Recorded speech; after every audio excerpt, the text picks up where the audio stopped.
जो मैडम पीयूष पटेल की ओर से जोमेटो का आपका order thank you. Right time पे राइट प्रोडक्ट की डिलीवरी। 5 स्टार रेटिंग दे दोगे ना मेरे को? हाँ हाँ, मैं 5 स्टार रेटिंग तो दे दूंगी, पर आपने जोमेटो का आईपीओ भरा क्या? आईपीओ ये क्या होता है? हाँ? जब कोई नई कंपनी शेयर मार्केट में लिस्ट होती है तो वो आईपीओ लेके आती है। अच्छा, नहीं पता है। ये जानकारी लेने के लिए आपको प्रॉफिट फ्रॉम इट चैनल को सब्सक्राइब करना होगा और प्रॉफिट फ्रॉम इट ऐप को डाउनलोड करना होगा। ओके, कर दूंगा मैं अभी। टन टन।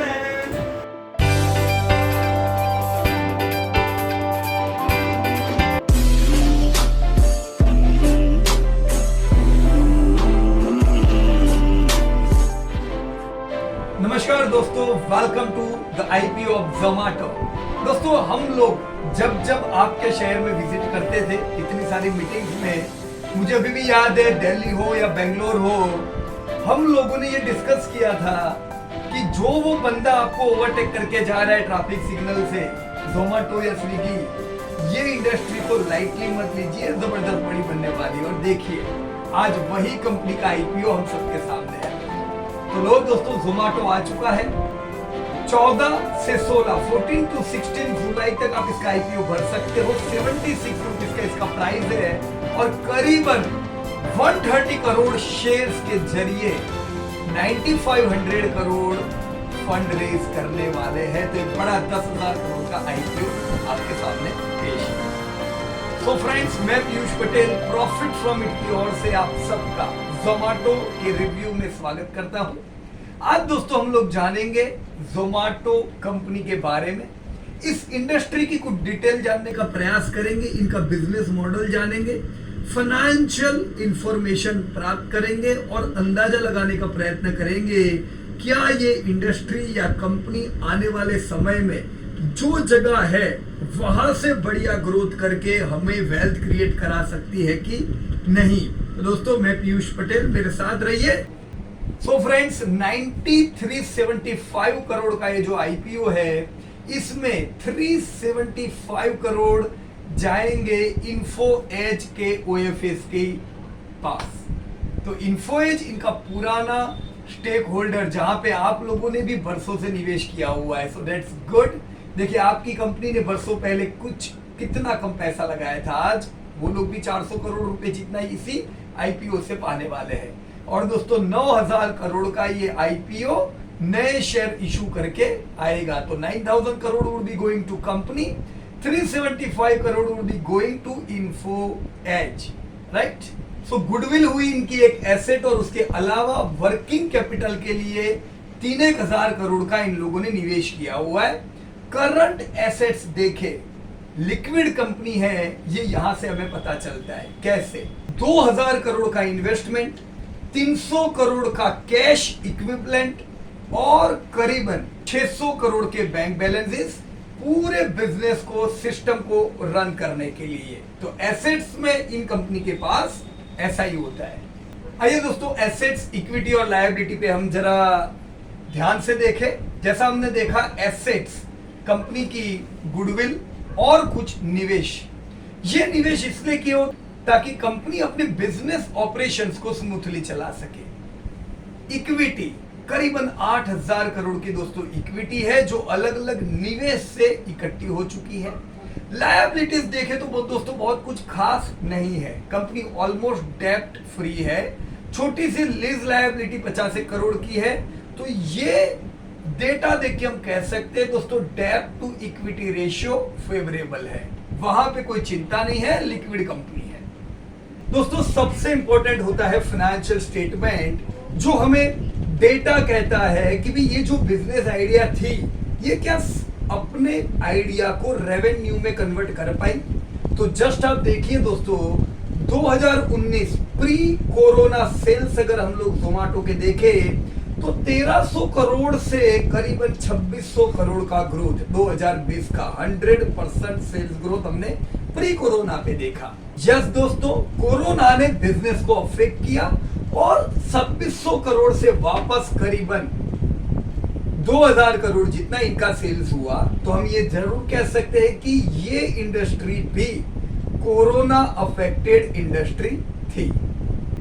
दोस्तों कॉस्ट अगर देखे तो जनरली आप लोगों ने ऐसी साइकिल नहीं देखी होती है कि सेल्स से ज्यादा कॉस्ट हो, पर जोमेटो में कुछ ऐसा ही है। जब देखिए जब इनका धंधा 1300 करोड़ जितना था, उस समय कॉस्ट कितनी थी? उस समय कॉस्ट थी इनकी 3600 करोड़ की, तो सेल्स से दुगनी इनकी कॉस्ट थी। पिछले साल जब इनका धंधा 2020 में जब इनका धंधा 2600 करोड़ था, तब आप कॉस्ट देखो करीबन 5000 करोड़ की। तो दोस्तों दोनों साल में हमने देखा कॉस्ट सेल्स से करीबन दुगनी थी। अब 2021 में जब कोरोना से आपका धंधा अफेक्टेड था, 2000 करोड़ के सेल्स में कॉस्ट थी इनकी 2700-2600 करोड़ की। तो दोस्तों पिछले साल कॉस्ट में डिक्रीज हुआ। ये क्यों हुआ इसके बारे में हम डिटेल में बाद में चर्चा करेंगे, लेकिन यही है दोस्तों आइडिया से जो कंपनी का जन्म होता है। शुरुआत में इनके मार्केटिंग कॉस्ट काफी हाई होते हैं डेवलपमेंट के लिए, तो यही कॉस्ट दोस्तों हम लोगों ने अब तक इनके देखे हैं। जी हाँ दोस्तों, इसी चीज की वजह से 2019 का कंपनी का लॉस था करीबन 1000 करोड़ का। 2020 का लॉस आप देखो करीबन 2400 करोड़ का, 2400 करोड़ का लॉस, और लास्ट ईयर का लॉस कम हो गया जो था करीबन 800 करोड़ का। तो दोस्तों एक चीज क्लियर हो जानी चाहिए कि कंपनी कैश फ्लो पॉजिटिव नहीं है। कैश फ्लो पॉजिटिव होता है इन्वेस्टमेंट्स के कारण, जो फंड रेज करके होता जा रहा है। बाकी ऑपरेशन से अभी तक कोई प्रॉफिट नहीं आ रहे हैं। हो सकता है आने वाले समय में जैसे मार्केटिंग कॉस्ट लो हो जाए, कंपनी की प्रॉफिटेबिलिटी आए, पर अभी कंपनी लॉस मेकिंग है। सो फ्रेंड्स ये देखना जरूरी है कि ये कंपनी में कौन शेयर होल्डर है। दीपेंद्र गोयल जिनकी ये आइडिया थी, जिन्होंने बिजनेस शुरू किया, फाउंडर ऑफ दिस कंपनी, दोस्तों उनका शेयर होल्डिंग अभी खाली 5.5% है। क्यों इतना कम है? क्योंकि दोस्तों मेन चाहिए बिजनेस को चलाने के लिए, ऐसे आइडिया वाले बिजनेस को चलाने के लिए फंडिंग। तो फंडिंग जो एक्सटर्नल आए, इस एक्सटर्नल फंडिंग की वजह से उनका जो स्टेक है वो 5.5% है। सबसे बड़ा फंडिंग जो कंपनी को मिला है वो है इन्फो एज की ओर से, सबसे शुरुआत में, और बढ़िया फंडिंग। इसी वजह से करीबन 19% स्टेक आपकी इन्फो एज का है। इन्फो एज के अलावा उबर का जो इन्होंने बिजनेस एक्वायर किया था, इंडिया का ऑपरेशंस, तो उसकी वजह से उबर का भी इस कंपनी में स्टेक 9% का है, और अलीपे का स्टेक 8% है, चाइनीज कंपनी। तो इसी प्रकार से आप देखोगे तो कई अलग अलग पीवी कंपनियों के यहाँ पे निवेश है। कोई एक प्रमोटर की ये कंपनी नहीं है, मैनेजमेंट मिलके इस कंपनी को पूरा चलाते हैं। अब दोस्तों हम लोग देखेंगे ऑब्जेक्ट ऑफ द ऑफर। तो पहला ऑब्जेक्ट तो हुआ इन्फो एज ने जो बरसों पहले निवेश किया था, उन लोगों को करीबन 375 करोड़ रुपीस मिलेंगे। अब ये जो मिलेंगे ये वैल्यूएशन बढ़ने के कारण है, और आईपीओ जो लाया इसकी वजह से। प्रॉफिटेबिलिटी में से अभी तक इन्फो एज को कोई पैसा नहीं मिला है, तो ये सिंगल टाइम 375 करोड़ उनको मिलेगा। वो जो अपना स्टेक थोड़ा डाइल्यूट करेंगे उसकी वजह से। बाकी जो 9000 करोड़ जो कंपनी का रेज होने वाला है, ये 9000 करोड़ रुपया जो कंपनी के पास जाएगा, इसमें से करीबन 7000 करोड़ ये लोग इस्तेमाल करेंगे अपने 3 कोर फोकस एरिया पे। पहला यूजर एंड कस्टमर एक्विजिशन, क्योंकि इस प्रकार की जो कंपनी होती है उसमें सबसे बड़ी चीज होते हैं यूजर। तो यूजर और कस्टमर बेस को बढ़ाने के लिए जो कॉस्ट आएगा, एक वहां पे खर्चा होगा। दूसरा डिलीवरी का इंफ्रास्ट्रक्चर बढ़िया करने के लिए, और तीसरा दोस्तों टेक्नोलॉजी इंफ्रा। ये 3 कोर फोकस्ड एरिया होते हैं। कस्टमर पेनिट्रेशन मोर, दूसरा मैंने क्या बताया, प्रॉपर स्ट्रीमलाइन डिलीवरी, और तीसरा स्मूथ और बढ़िया टेक्नोलॉजिकल इंफ्रा। तो ये 3 जगह पे कंपनी निवेश करना चाहती है। 7000 करोड़ वहां पे दोस्तों कंपनी को काम लगेंगे। दोस्तों कंपनी का ध्यान दोनों प्रकार से बढ़ने में है, ऑर्गेनिकली, इनऑर्गेनिकली। आप देख सकते हो कंपनी ने किस प्रकार से इनऑर्गेनिक ग्रोथ भी किया है। उबर को जब एग्जिट होना था उस समय जोमेटो ने वो पूरा स्टेक उबर का लिया, और आज उबर इंडिया जो थी वो जोमेटो के पास है। तो इससे उनको कस्टमर एक्विजिशन में फायदा हुआ। दूसरा जो एक्विजिशन आप देख सकते हो कार्थेरो, दोस्तों इसकी वजह से उनका जो लॉजिस्टिक पार्ट है डिलीवरी के लिए वो बढ़िया इंप्रूव हुआ।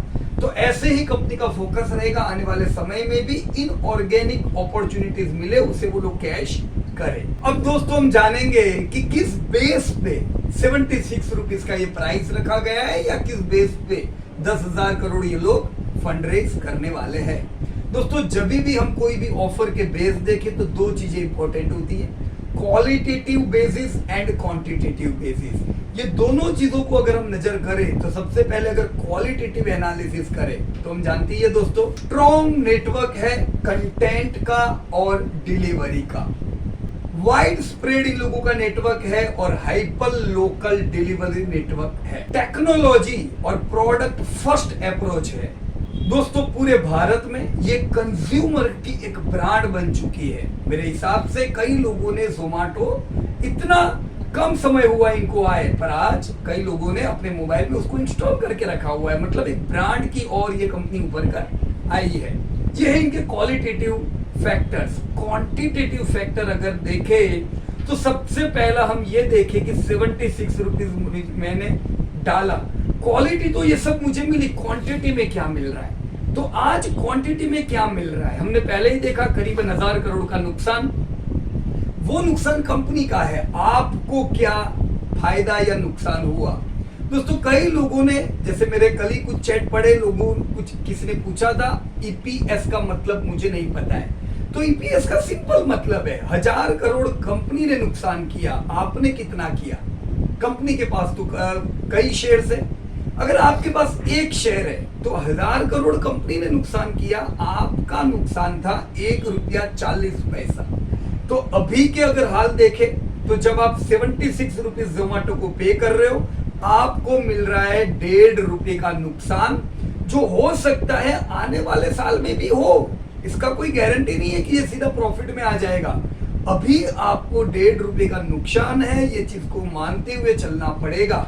एक आइडिया पे दोस्तों आप लोग पैसा लगा रहे हो। तो दोस्तों आपकी यील्ड क्या हुई, 76 डाला, 1.5 रुपया निकला, करीबन -2% की यील्ड हुई यहाँ पे, राइट। नेगेटिव यील्ड है इस कंपनी में, पॉजिटिव यील्ड तब होगी जब कंपनी की प्रॉफिटेबिलिटी आएगी। यस दोस्तों, डेब्ट टू इक्विटी रेशियो फेवरेबल है, क्योंकि बहुत ज्यादा डेब्ट की या कैपेक्स की जरूरत ऐसी कंपनी में नहीं होती है। बढ़िया पॉइंट है, सुपर हाई ग्रोथ। आपने ऑलरेडी देखा कि कंपनी का जन्म ही अभी कुछ समय पहले हुआ है, पर ग्रोथ कितना बढ़िया करते करते देखो 2500 करोड़ के टर्नओवर पे आ गए। तो ग्रोथ सुपर हाई है। कोविड ने थोड़ा अफेक्ट किया है, लेकिन ये कोविड जैसे धीमे धीमे कम होगा अपने ग्रोथ को और बढ़िया करेंगे। So growth is favourable in our case. Return on net worth negative है। जो लोग ये उम्मीद करते हैं कि मुझे आज मेरा रिटर्न बढ़िया मिलना चाहिए, उन लोगों के लिए कंपनी नहीं है। हम लोग इसीलिए बात तो करते हैं इन्फो एज की कि उन्होंने खाली 5 करोड़ डाले, आज 400 करोड़ तो खाली आईपीओ से बाहर ले रहे, पर कितने टाइम पहले डाले। हमें ये भी नहीं भूलना चाहिए कि इन्फो एज ने ऐसी कई कंपनी में डाले और पिछले साल इन्फो एज ने नुकसान किया था, क्योंकि ऐसी कई कंपनियों ने उनको लॉस दिया है। तो इन्फो एज में पैसा डाल रहे एक लॉन्ग टर्म आइडियाज पे। जस्ट सोचो कितनी सारी कंपनी में इन्फो एज का निवेश है, पर उनको कमा के तो खाली Naukri.com दे रही है। बाकी की जो बढ़िया ब्रांड्स है, they are also making losses, पर वो जानते हैं यूजर जैसे इंडिया में बढ़ते जा रहे हैं वैसे प्रॉफिटेबिलिटी आएगी। सेम होप यहाँ पे इस कंपनी के निवेशक को रखना है। वो अभी सोचेंगे मेरे को कितना मिला, अभी कुछ नहीं मिलेगा। Your return on net worth is negative here. या और सबसे बड़ी चीज, they are leader in the industry. Leader के नाम पे पैसा बनता है। तो दोस्तों आइए समझे, हमने ऑब्जेक्ट जान लिया, बेसिस जान लिया, हम जोमेटो को समझे कि इनका बिजनेस मॉडल दोस्तों क्या है। दोस्तों ये कनेक्ट करते हैं कस्टमर्स को अपने रेस्टोरेंट पार्टनर्स के साथ, और रेस्टोरेंट पार्टनर्स की जो प्रोडक्ट है उनको कस्टमर को डिलीवर कराते हैं अपने डिलीवरी पार्टनर के साथ। तो ये तीनों लोगों के साथ इनका रिलेशनशिप रहता है। दूसरा, कस्टमर जो है वो डिस्कवर कर सकते हैं रेस्टोरेंट्स, पढ़ सकते हैं रिव्यूज कि और लोगों ने जिन्होंने खाना मंगवाया वो सेटिस्फाइड है कि नहीं। वो खुद के रिव्यूज कर सकते और अपने फोटोग्राफ अपलोड कर सकते। ये इनका पूरा टेक्नोलॉजी, जिससे लोगों के रिव्यू से पता चले कि मेरा जो मैं खाना मंगवा रहा हूँ वो गलत तो नहीं मंगवा रहा हूँ। तो ये review system is really very good दोस्तों। इसकी वजह से ये आज की लीडिंग फूड सर्विस कंपनी बन चुकी है अपने इन फायदों के कारण। तो दोस्तों हम नापेंगे कैसे कि जोमेटो अच्छा कर रही है अपनी टेक्नोलॉजी में कि नहीं। दोस्तों जनरली इंटरनेट रिलेटेड ऐसी कंपनियों को नापा जाता है MAU से, monthly average user. As you can see 2019 में 2.9 करोड़ मंथली एवरेज यूजर थे। 2020 में करीबन 4.2 करोड़ मंथली एवरेज यूजर थे। पिछले साल कोरोना का इफेक्ट हुआ जिसके कारण मंथली यूजर 3.2 करोड़ थे।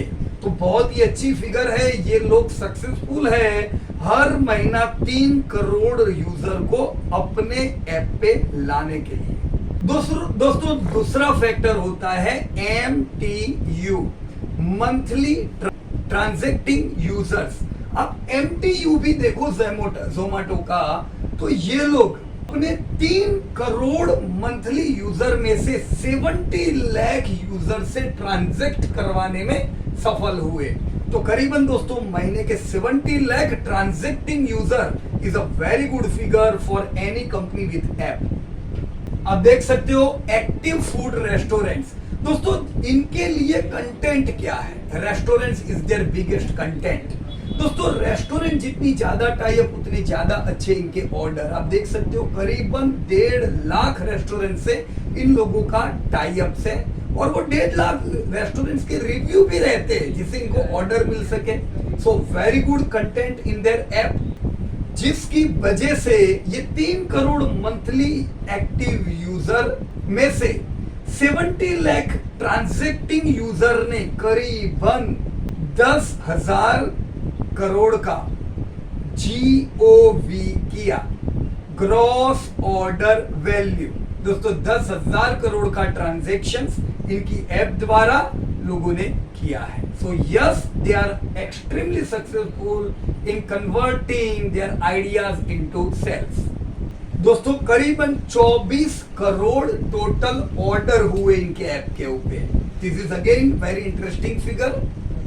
24 करोड़ ऑर्डर में से करीबन 10,000 करोड़ का इनको ऑर्डर वैल्यू मिला और कंपनी ने 2,000 करोड़ का टर्नओवर किया। कंपनी की जो इनकम हुई है 10,000 करोड़ में से 2,000 करोड़ की थी। यस कंपनी ने पिछले साल लॉस किया हुआ है, it's all right. Total adjusted earning before depreciation interest and tax देखे तो 350 करोड़ का इन लोगों का लॉस था। तो ये है total matrix. Yes considering this all matrix and their growth, हम कह सकते हैं जोमेटो का ग्रोथ बढ़िया होना है। इन लोगों ने अपने फुटप्रिंट 23 कंट्रीज में कर दिए हैं, पर यस इनका जो लॉन्ग टर्म फोकस अभी पूरा इंडिया पे है क्योंकि इंडिया में जबरदस्त ग्रोथ इनको नजर आ रहा है। सो फ्रेंड ये प्लेटफॉर्म जो आपको ये सब ऑफर कर रहा है, इन लोगों की आइडिया क्या है? इनकी आइडिया ये है कि आज भारत में ज्यादातर लोग घर पे ही खाते हैं क्योंकि यही हमारा ट्रेडिशन है, पर दूसरे कंट्रीज को देखते हुए वहां पे जो बदलाव आए हुए हैं उनकी लाइफस्टाइल में, इन लोगों को ये लगता है कि आने वाले समय में बहुत लोग होंगे जो घर से ज्यादा बाहर का खाना मंगवा के खाएंगे और इसी आइडिया पे ये पूरा बिजनेस है। तो ये लोग अपनी आइडिया को रेवेन्यू में कैसे कन्वर्ट कर रहे हैं? दोस्तों इनके जो बिजनेस है ये अलग अलग प्रकार के हैं। पहला है B2C यानी business to consumer. B2C B2B भी है यानी बिजनेस टू बिजनेसेस और लॉयल्टी प्रोग्राम। ये तीनों जगह से ये लोग अपना रेवेन्यू करते हैं। कैसे करते हैं? सबसे पहला B2C फूड डिलीवरी पे होता है।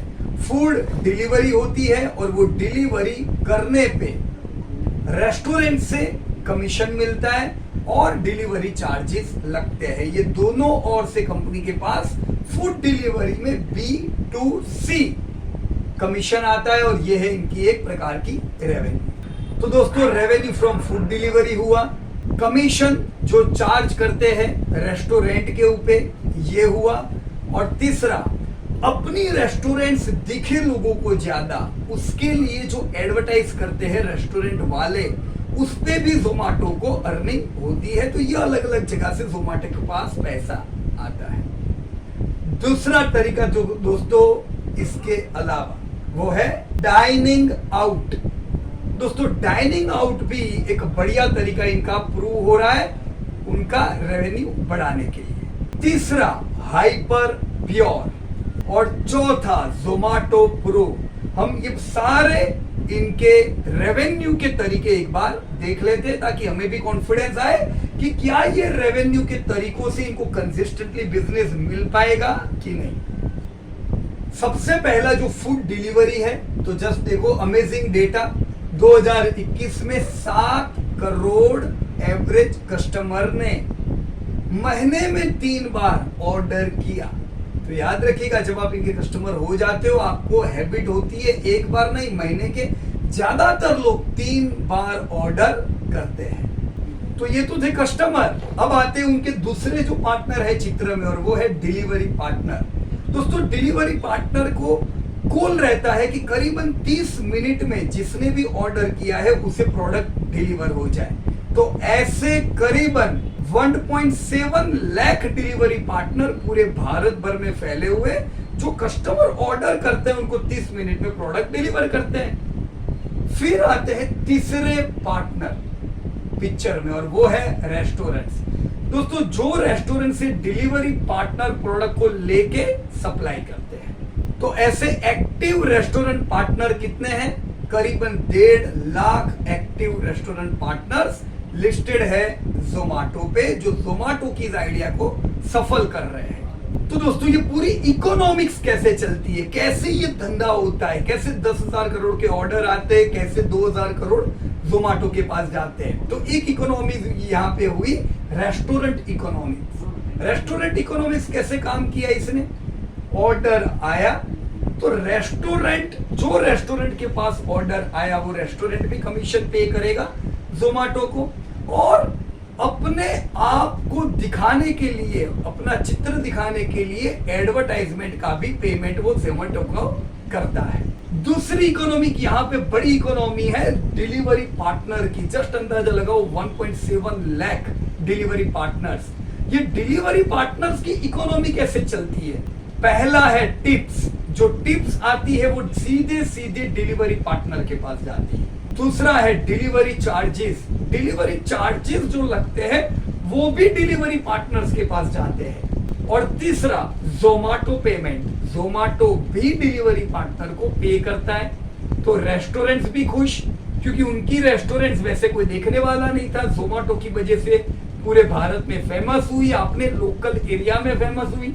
डिलीवरी पार्टनर खुश, जिसको एम्प्लॉयमेंट मिलता है, जिसको अलग अलग जरिए से पैसे मिलते हैं। और तीसरा जोमेटो भी खुश। जोमेटो को कैसे पैसे मिले? कमीशन मिला रेस्टोरेंट से और एडवर्टाइजमेंट इनकम हुई। इस प्रकार से ये पूरी इकोनॉमिक्स चलती है दोस्तों। ये थी उनकी पहली आइडिया फूड। दोस्तों दूसरी आइडिया डाइनिंग आउट। ये भी एक बहुत अच्छी आइडिया जो जोमेटो ने लॉन्च की। डाइनिंग आउट मतलब मुझे अगर कोई रेस्टोरेंट में बाहर खाना खाने जाना है तो मैं क्या कर सकता हूँ? मैं ये भी कर सकता हूँ कि सीधा वहां पे फोन करके भी बुक कर लूं। लेकिन जोमेटो के पास से जब कोई बुक कराता है तो वो पहले रिव्यू भी देखते हैं कि भी वो मुझे जो खाना है उसमें रिव्यू कौन से रेस्टोरेंट के बहुत अच्छे हैं। मैं जोमेटो के द्वारा जस्ट अंदाजा लगाइए करीबन 3 लाख से ज्यादा रेस्टोरेंट डाइनिंग आउट के लिए कनेक्टेड है।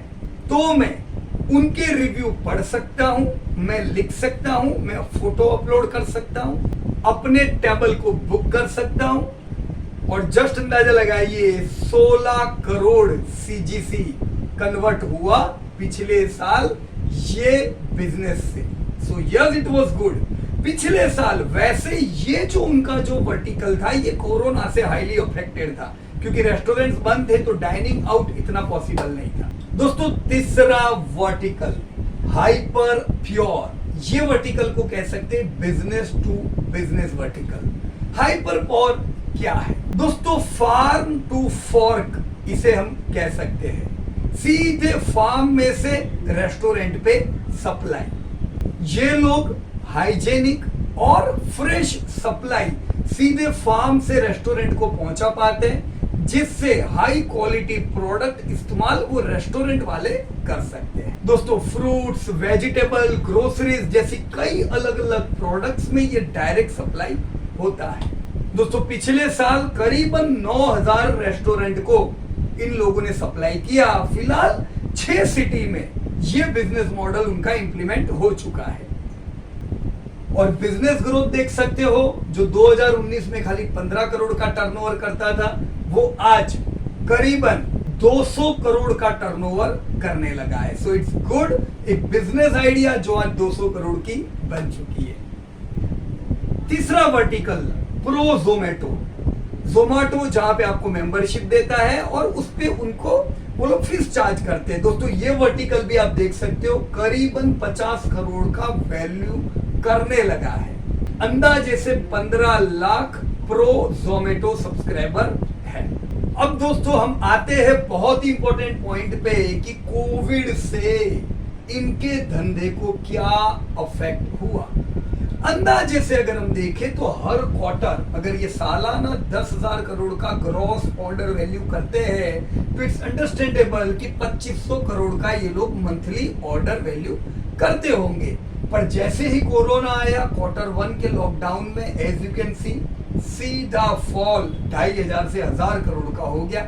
सो we can say this industry was highly affected. जैसे लेकिन लॉकडाउन ओपन हुआ, you can see a V-shaped recovery here also in Zomato। बढ़िया ऑर्डर्स आए और क्वार्टर 4 में इनफैक्ट Zomato ने again lifetime high sales किया है दोस्तों। So yes, it is a wonderful recovery. 92%, 42%, 11% and lifetime high sales. 3000 crore का quarterly sales इन लोगों ने पार किया। तो रिकवरी बहुत अच्छी है और हम आने वाले समय में इस साल उम्मीद कर सकते हैं कि वापस एक नया लाइफ टाइम हाई सेल्स का बनाएंगे। तो इतना समझ लें, ये बिजनेस अगर लाइफ टाइम हाई सेल्स लगाएगा या जबरदस्त ग्रोथ करेगा तो यहाँ पे ये तीनों की रिलेशनशिप बहुत इंपॉर्टेंट है। कस्टमर के साथ रिलेशनशिप मेंटेन करते रखना, अच्छी प्रोडक्ट देना, रेस्टोरेंट्स की रिलेशनशिप, क्योंकि रेस्टोरेंट्स इनके लिए एक इंपॉर्टेंट चीज है, और डिलीवरी पार्टनर्स की रिलेशनशिप, ये तीनों चक्र से पूरा बिजनेस इनका चलता है। दोस्तों आपके मन में सवाल आता होगा, यार अभी 3 करोड़ लोग आने लगे हैं मंथली, आने वाले समय में और कितना होगा, कितने लोग मोबाइल यूज करते हैं, कितने इनके यूजर बन सकते हैं। दोस्तों जरूरी नहीं है कि सिर्फ यूजर बढ़ने से इनकी इनकम बढ़े, क्योंकि धीमे धीमे धंधा बढ़ता है। शुरुआत में जो स्टार्टिंग में पहली बार कोई आता है, वो अगर 1 रुपए का इनको टर्नओवर देता है तो ये देखा गया है कि जैसे ये समय बिताता है, ये अंदाजे से 3x सेल्स देने लगता है। तो जो कस्टमर 1000 का स्पेंडिंग करता था, वो 3-4 साल में 3000 का स्पेंडिंग करने लगता है। तो ट्रस्टेबिलिटी बढ़ती है। खाली यूजर बढ़ाना जरूरी नहीं है, यूजर के साथ ग्रॉस ऑर्डर वैल्यू पर कस्टमर भी इनकी बढ़ती जा रही है दोस्तों। This is a very important thing. So friends, इनकी सबसे बड़ी स्ट्रेंथ क्या है? बढ़िया नेटवर्क। दूसरी, वाइड स्प्रेड, पूरे भारत में फैला हुआ नेटवर्क। अब नेटवर्क यानी समझ जाओ, तीनों का customer, restaurant and delivery partners. Technology first class एकदम। चौथा, they are strong consumer brand across India. पांचवा, continue focus on unit economies and growth. जैसा मैंने बताया, खाली नए यूजर नहीं, नए यूजर के साथ एग्जिस्टिंग यूजर को भी सेटिस्फाइड रखे। छठा, एक्सपांड करे अपनी तीन कम्युनिटी को, कस्टमर को, रेस्टोरेंट्स को और डिलीवरी पार्टनर्स को। और आखिरी, पैसा लगाए, इन्वेस्ट करे नए प्रोडक्ट्स में, नई टेक्नोलॉजी में। कैसा अभी आपने देखा, हाइपर प्योर एक नई प्रोडक्ट आई, 200 करोड़ देने लगा। So these all are ideas नई नई आइडियाज लाते जाए और अपने टर्नओवर को बढ़ाए। जनरली दोस्तों कोई भी नई कंपनी जब आती है तब उनको सबसे बड़ा जो खर्चा स्टार्टिंग का होता है वो है एडवर्टाइजमेंट का। आप देख सकते हो किस प्रकार से जोमेटो का 2019 में 89% का जो उनका टर्नओवर होता था उसका 89% इनका एडवर्टाइजमेंट पे स्पेंडिंग करना पड़ता था। 2020 में वो घट के करीबन 50% हो गई और पिछले साल 25%। तो मतलब अब इनका बेस बढ़ता जा रहा है। आने वाले समय में ये एडवर्टाइजमेंट की इनकी स्पेंडिंग थोड़ी कम होती जाएगी जो इनको प्रॉफिट में ला सकती है, राइट। दोस्तों 2020 और 2021 को अगर हम कंपेयर करें किस प्रकार से ये लोग यूनिट इकोनॉमी में स्मार्ट हो रहे हैं। सबसे पहला इनको क्या मिलता है, कमीशन चार्ज। अब देखिए 2020-2021 का इनका कंपैरिजन। 2020 में कमीशन चार्ज इनका ओवर 100 में से 43 रुपीस था। आज आप देखो 100 में से करीबन 63 रुपीस कमीशन चार्ज में से आने लगा है। तो कमीशन चार्ज है increase. Second, delivery charge. Delivery charge जो 2020 में 15 रुपया था वो आज 27 रुपया हो चुका है। तो delivery charge and commission charge, this both things have increased as period of time. जैसे समय गया ये दोनों चीजें बढ़ चुकी है। तीसरा, डिलीवरी कॉस्ट जो एक टाइम पे इनके 100 में से 50 रुपए खा जाती थी अब खाली 40 रुपीज खाती है। तो डिलीवरी कॉस्ट इनकी घट चुकी है। चौथा, डिस्काउंट जो एक टाइम पे 20% इनके 100 रुपए में से खा जाते थे, अभी डिस्काउंट में कितना खर्चा हो रहा है, खाली 8 रुपया। तो कॉस्ट वाइज ये लोग इंप्रूव हुए, कम हुए, और जहां से पैसा आता था वहां से उनकी जो पैसे लाने के चांसेस उनके और ज्यादा बढ़ गए। पांचवा, अदर वेरिएबल एसएमएस और टेक्नोलॉजी पे कॉस्ट, वो तो उनकी उतनी की उतनी है क्योंकि वो तो रखनी पड़ेगी। इसकी वजह से अगर एडवर्टाइजमेंट हटा दे, 30 रुपीज का लॉस करते थे 2020 में, 2021 में इनका लॉस कितना हुआ, कुछ भी नहीं। अगर एडवर्टाइजमेंट कॉस्ट हटा दे तो ये लोग 21 रुपीज के प्रॉफिट में है। तो अब ये लोग एक्सपांशन के लिए जो एडवर्टाइजमेंट कॉस्ट कर रहे हैं वो निकाले तो ये लोग प्रॉफिट में आ सकते due to their this unit economics.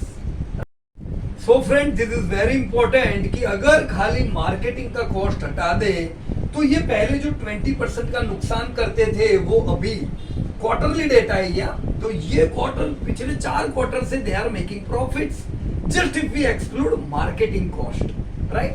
So yes we can say तैयार हो जाओ, कुछ समय में Zomato would be in profits. So friends, if Zomato is going good, let us check what is the industry overview. ये industry का growth भविष्य में हो सकता है कि कुछ अड़चने हैं। इंडस्ट्री ओवरव्यू देखने से हमें पता चलता है कि ये कंपनी को धंधा मिलेगा कि नहीं मिलेगा। दोस्तों, भारत में ऐसी कंपनियों के लिए जबरदस्त ग्रोथ अपॉर्चुनिटी है, ये 4 कारणों की वजह से। सबसे पहला, हाई डिजिटाइजेशन। दूसरा, इंक्रीजिंग कंजप्शन। तीसरा, लार्ज वर्किंग पॉपुलेशन। और चौथा, अर्बनाइजेशन। ये चारों फैक्टर की वजह से कोई डाउट नहीं है जबरदस्त ग्रोथ आ सकता है दोस्तों ऐसी कंपनियों। तो सबसे पहला, इंडिया के मैक्रो इकोनॉमिक फैक्टर और डिजिटाइजेशन किस प्रकार से और क्यों लगता है कि ये जबरदस्त ग्रोथ करेगा। दोस्तों, जैसा हम यहाँ पे देख पा रहे हैं कि 2015 से 2020 के दरमियान India was the fastest growing country among all major economy. हमने 7% CAGR से पिछले 5 सालों में ग्रोथ किया है। यस दोस्तों, कोविड की वजह से 7.5% का ये हमने जबरदस्त बड़ा कॉन्ट्रैक्शन देखा जो दुनिया के सारे ज्यादातर मेजॉरिटी कंट्रीज में पाया गया।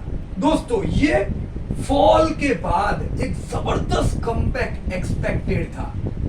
IMF उम्मीद रख रही थी कि करीबन 11.5 से 12% का एक बाउंस बैक आना चाहिए, लेकिन बीच में ये वेव 2 कोविड की उसने प्रॉब्लम कर दिया।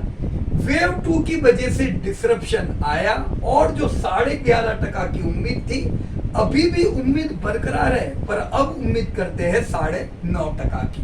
9.5% भी दोस्तों बाकी कंट्रीज के मुकाबले बढ़िया है एकदम। सो फ्रेंड्स, इन चीजों की वजह से 2025 तक हम 4 ट्रिलियन प्लस इकोनॉमी होंगे और विश्व की तीसरे नंबर की सबसे बड़ी इकोनॉमी हो, ऐसा IMF एस्टिमेट करता है। दोस्तों, दूसरा फैक्टर जो हमने कंजप्शन का बताया था, भारत दुनिया का सबसे बड़ा तीसरा कंजप्शन का मार्केट दोस्तों 2030 तक बनने वाला है। फ्रेंड्स, तीसरा और important, large working population.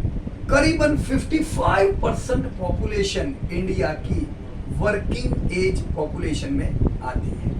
India को सबसे बड़ा मार्केट बनाने में ये वर्किंग एज पॉपुलेशन का सबसे बड़ा रोल रहना चाहिए। आप देख सकते हो यहाँ पे, अगर आप यूरोपियन कंट्री को कंपेयर करो तो 43% उनकी वर्किंग एज पॉपुलेशन। दोस्तों, इंडिया की मीडियन एज 28 देखे, उससे अगर आप यूरोप, जापान, चाइना कोई भी कंट्री को कंपेयर करो तो ये सारी कंट्रीज की मीडियन एज हमसे बहुत ज्यादा है। तो इंडिया एक यंगेस्ट डेमोग्राफी है, सबसे ज्यादा वर्किंग एज वाले लोग इंडिया में है और 2050 तक ये उम्मीद है कि India youngest country in major economy में रहेगा, जो बूम देगा इंडियन इकोनॉमी को। दोस्तों, इसके बाद का फैक्टर अर्बनाइजेशन, जो आज करीबन 35% इंडिया खाली अर्बन में रहता है। हम कह सकते हैं just out of 130 crore 48 crore लोग इंडिया में अर्बन में है, बाकी का इंडिया रहता है रूरल में। दोस्तों, ये एक बहुत बड़ा बदलाव आने वाले समय में आने वाला है। ये एस्टिमेटेड है कि 2025 तक ये फिगर 38% हो जाएगी।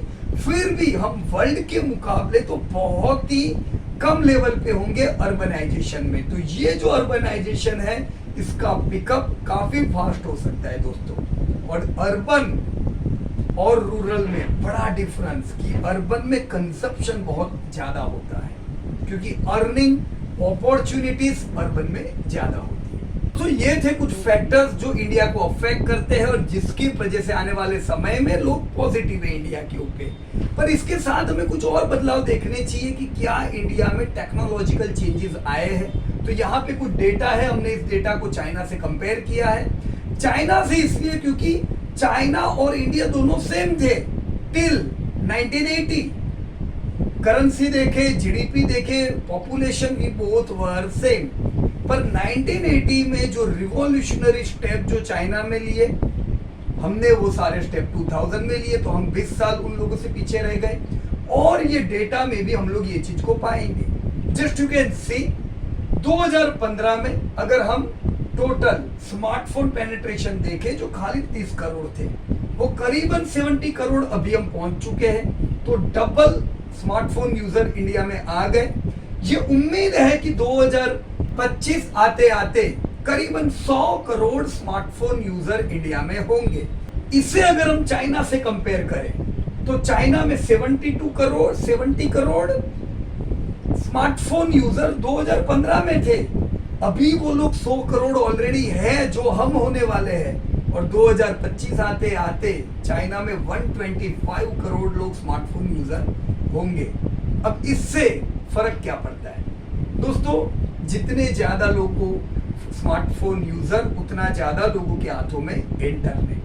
अगर हम इंटरनेट पेनिट्रेशन देखें तो ये 2016 जियो के लॉन्च के बाद इंडिया में ज्यादा इंक्रीज हुआ। दोस्तों 2000 के साल में अगर हम देखें तो 98% जो फोन थे वो कौन से थे? लैंडलाइन। आज हम देखें तो 98% जो फोन है वो मोबाइल हो चुके हैं। तो ये मोबाइल के जो कनेक्शन है, इसमें अगर स्मार्टफोन ज्यादा होंगे, इंटरनेट का कनेक्टिविटी होगा, तो ऑनलाइन प्लेयर्स को इससे बहुत अच्छा फायदा मिलता है।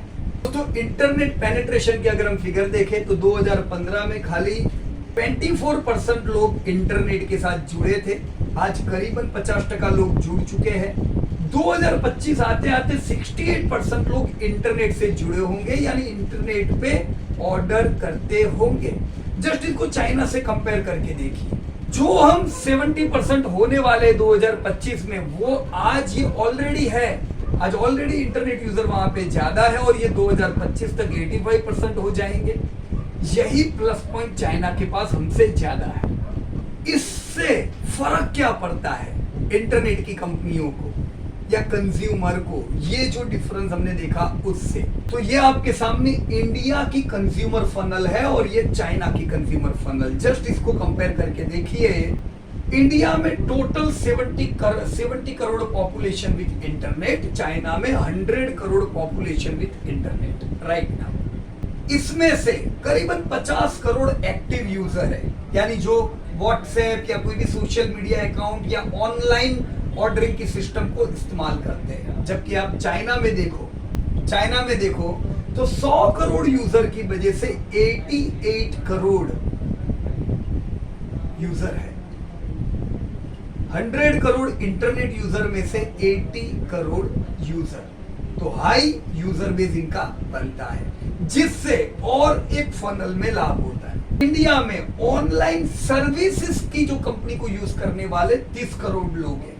ऑनलाइन सर्विसेज यानी वो बैंकिंग की हो सकती है, वो टिकटिंग की हो सकती है। जबकि आप चाइना को कंपेयर करो तो 80 करोड़ लोग ये ऑनलाइन सर्विसेज यूज कर रहे हैं, टिकटिंग के लिए, बैंकिंग के लिए, कोई प्रोडक्ट मंगवाने के लिए। Online shopper, this is very important.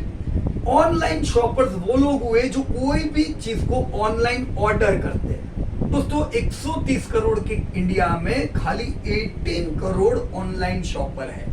तो कितनी तकलीफ होती होगी जो ऑनलाइन कंपनी है उनको ऑर्डर लाने में, क्योंकि उनका मार्केट कितना हुआ, सीमित हो गया, खाली 18 करोड़। दूसरी तरफ अगर चाइना देखें तो 70 करोड़ लोग उनके पास है जो ऑर्डर कर रहे हैं। इसी वजह से आपने देखा कि अलीबाबा जैसी कंपनियों को कितना बड़ा ग्रोथ हुआ। अलीबाबा हो, जेडी हो, या फिर आपकी गेमिंग की कंपनियां हो, क्यों इतनी बढ़िया बढ़ती गई? क्योंकि यूजर बढ़े। तो एक तरफ 70 करोड़ यूजर, एक तरफ 20 करोड़ यूजर, फर्क तो पड़ेगा।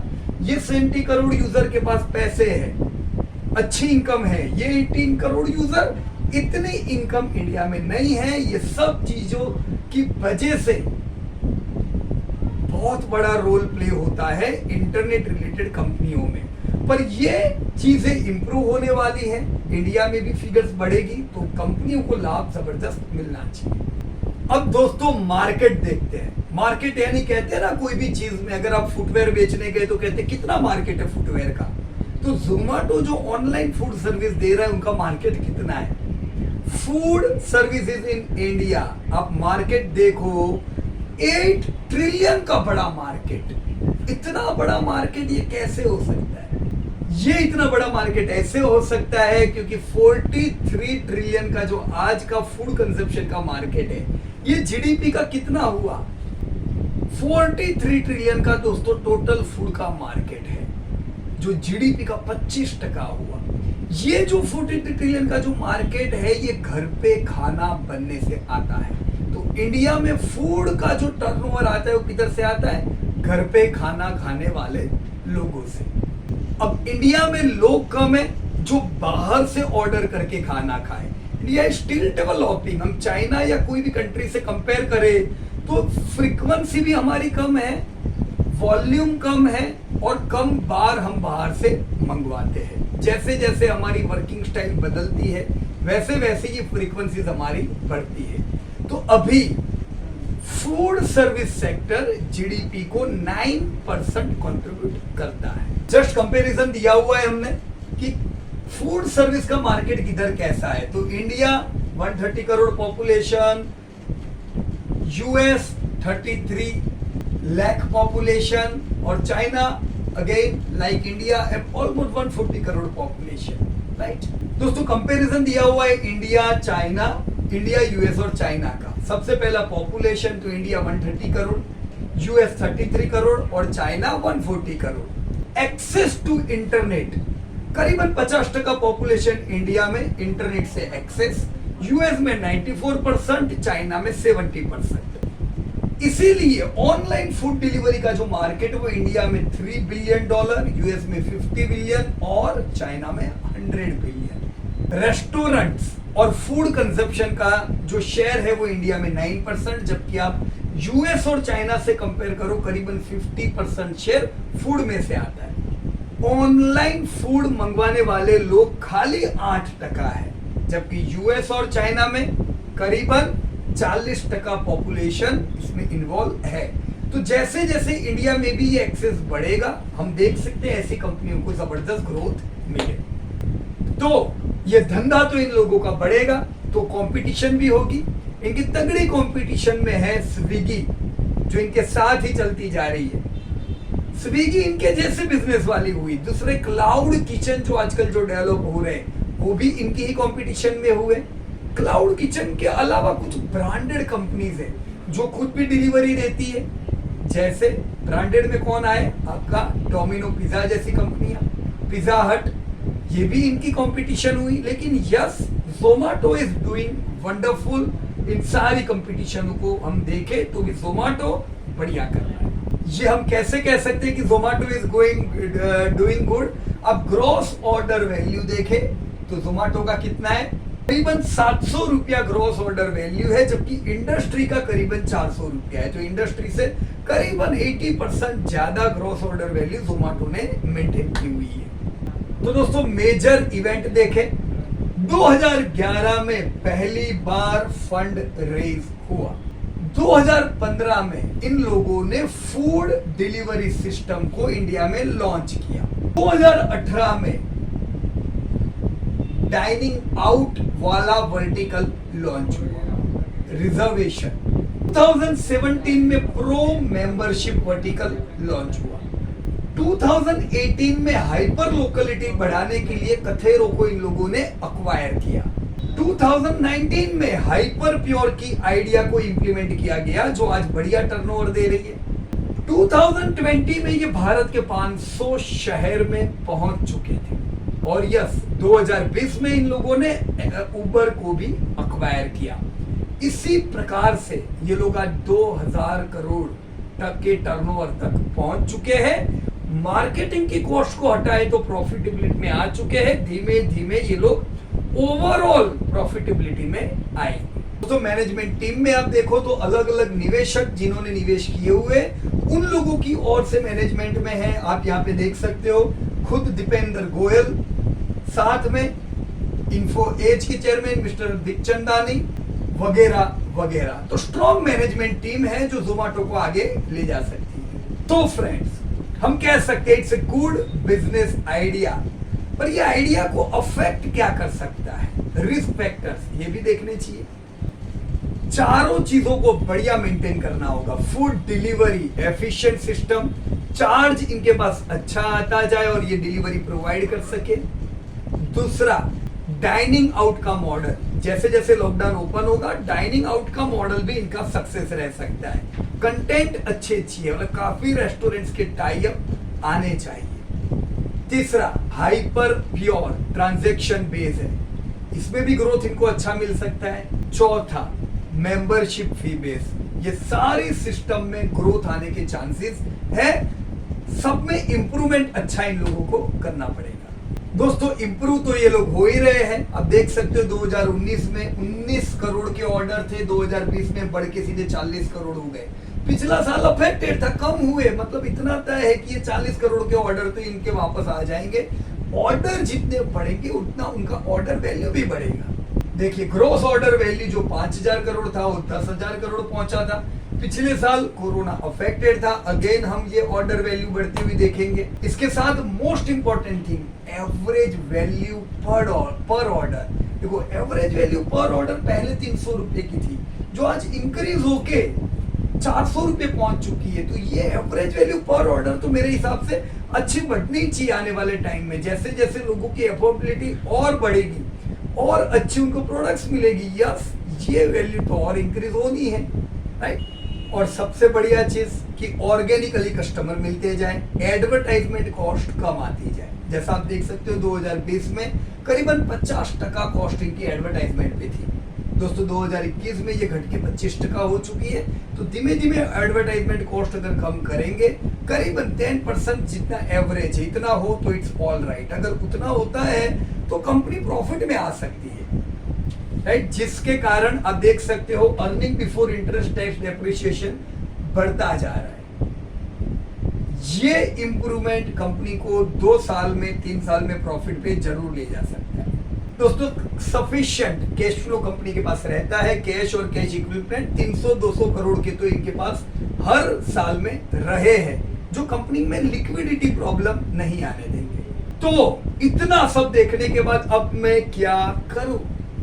दोस्तों, जब हमने Naukri.com में बरसों पहले पैसा डाला था आईपीओ के समय पे, Naukri.com भी इसी प्रकार की एक आइडिया थी। अब Naukri.com का भी एक ही वर्टिकल प्रॉफिट में है, खाली नौकरी, बाकी सब कंपनीज तो लॉस कर रही।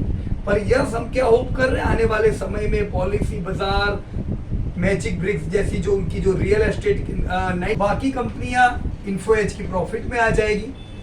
ओवरऑल तो इन्फो एज ने अच्छा प्रॉफिट दिया ही है, तो अपने पैसे भी वहां पे बने, पर पैसे बने कैश फ्लो में से, कंपनी जो प्रॉफिट करती गई उसमें से हमारे पैसे बने। ये केस में ऐसा नहीं है, ये केस में जोमेटो में कंपनी इज मेकिंग लॉसेस। तो अभी हम उम्मीद कर सकते हैं कि यस, आने वाले टाइम में प्रॉफिट में आएगी।